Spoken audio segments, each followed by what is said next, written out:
I mentioned earlier that we live in an increasingly complex world, and I'm becoming more and more aware that because of that and the complexity of the challenges that we face, that no one person has all the answers.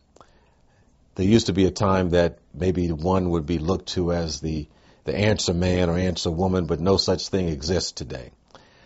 And one of the things that leadership requires today is the ability to tap into the collective wisdom of the group, of leaders that the person is working with, even tapping into the wisdom of maybe of our spiritual communities, of the congregants in which we serve.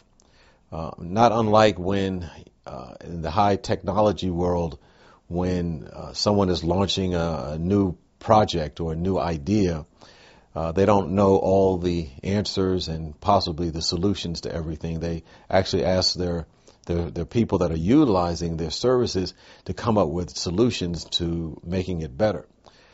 And oftentimes in enlightened leadership, one of the things we have to do is ask the right questions, because the quality of the question usually determines the quality of the answers that we get. And so a great deal of time should be spent in really thinking through what is the question that needs to be asked. And then we'll be able to draw from that the answers from the collective group that will lead to the solutions that we're seeking.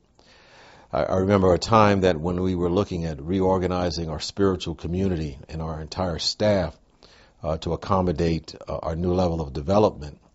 And we were somewhat stymied by how we can balance the number of staff that we needed and yet have them interface with our volunteers or our unpaid staff or those who are sacred servers. And one of the challenges was how do we do this in a way that would be most effective? And so we had to really pose the question that would draw forth the answer. And although no one on their own could come up with the right picture, once we got the group together, ideas started coming forth. And then people started building on each other's ideas until we created an entirely new vision of what it meant to create an organizational structure that effectively utilized volunteers or sacred servers with the paid staff in a way that was able to fulfill the mission and the vision of the organization.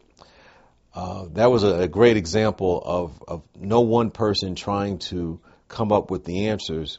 Yet, once the answers started coming forth, everybody contributing to the ideal answer for the organization. Because as it says in the Gospel of Thomas, if you bring out that which is within you, it'll save you. And I think we had to collectively bring out that which was within us collectively in order for us to move forward. So one part of enlightened leadership is just the ability to utilize the collective wisdom, to crowdsource, so to speak, and know that everyone has something to contribute to the answer of evolving the organization.